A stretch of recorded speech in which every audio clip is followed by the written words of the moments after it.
All right, so what we've got here is a setup with a big old bowl of water and a candle burning underneath of it. And the idea is that the water is going to be heated up mostly right above the flame. And if you remember from our earlier lessons this year and all the videos that gave examples of it, we should see the food coloring come in from the sides where I drop it, and it should go toward the candle and then up.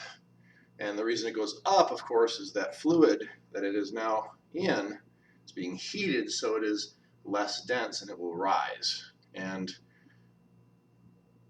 it's weird not having a classroom. I'd say, what is that called? And you would say, it's convection. Of course, somebody would probably say conduction. No, conduction is the heat from the candle rising through convection to the glass heating and conducting it to the water, and then the water again is the fluid, just like the air, and then that will convect the heat.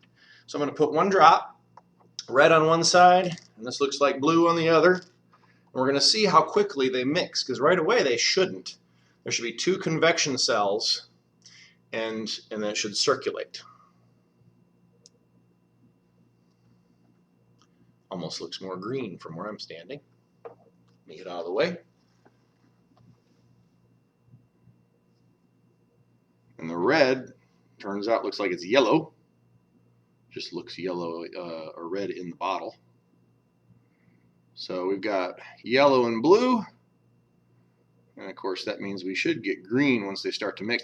Now you can see already that the blue is going down toward the center, toward that heating element. Once it gets here, it should rise up. Let's see. Right away you can already see some of that blue coming up. It's like a plume. So the cool, dense blue sinks because it's more dense, and then as it reaches the heating element, it heats and rises up, and you've got a little bit of the yellow coming over in the middle. It could be that the yellow bottle was a little warmer, so it's staying in the middle of the water column we have here. But you can see that blue doing a real good example of rising up when it's over the flame.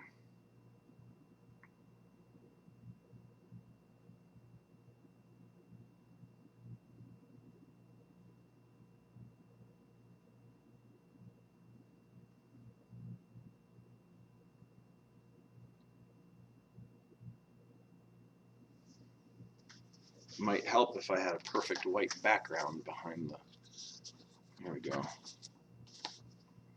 like that. Oh yeah, you can see the swirling. Those are the convection currents. You can see there in the middle you've got the blue and the yellow rising up, and they're starting to mix real good now. You can actually see some of the blue getting over to the yellow side and some of the yellow getting to the blue side, mixing those greens. Watch those. It's really neat, the swirls. It's kind of like watching a lava lamp, which is perfectly appropriate since a lava lamp works on the same principle. So this is something you could do at home. If you've got an electric stove, it's pretty safe. If you're old enough, middle schoolers, 8th grade, you should be able to do this no problem. Get a glass bowl, turn the heating element on low. You don't need to. Make sure it's a bowl that can handle the heat. A candle works the best though because it concentrates it at one point within the bowl, not the entire bottom. Another experiment you can do with convection currents is next time you just make a pot of rice. When the water's boiling, that rice is swirling around too in those convection currents. So make sure you get permission to do that, of course. Safety, safety. But that's a long enough video, I think, to demonstrate the heat in the middle, warming up the fluid. And you can actually see still at the top, the fluid rises, and then you can see as it cools, it falls back down toward the bottom, and then it'll get pulled into that heating element again, and then pushed back up. Really cool, kind of a cool curved line there in the middle right now. That's neat. I guess I'll let it play for another minute. We've got nothing but time, don't we?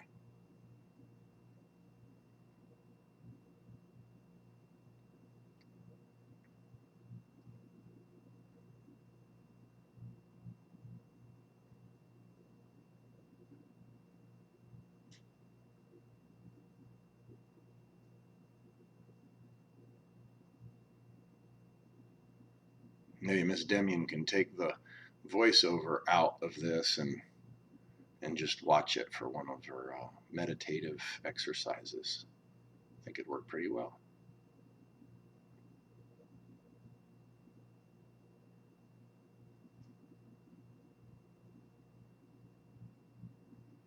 We've got an awfully stubborn, right on this side, right here, a very stubborn streak of blue. Just does not want to move.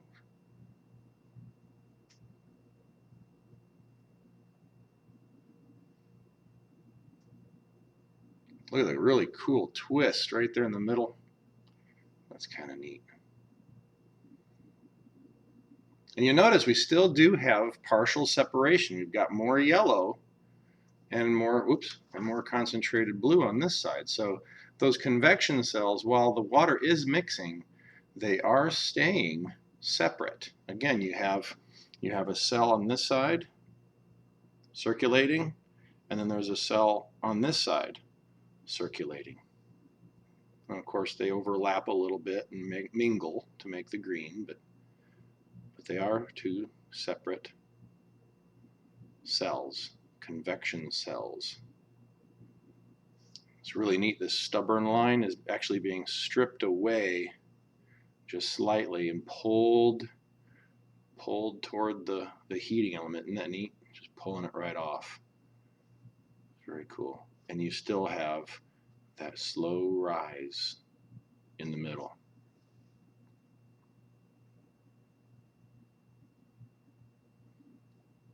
Anyway, that's about 7 minutes. I think that's good enough. Thanks for joining me. I may have an assignment on this, maybe a little writing. We'll see.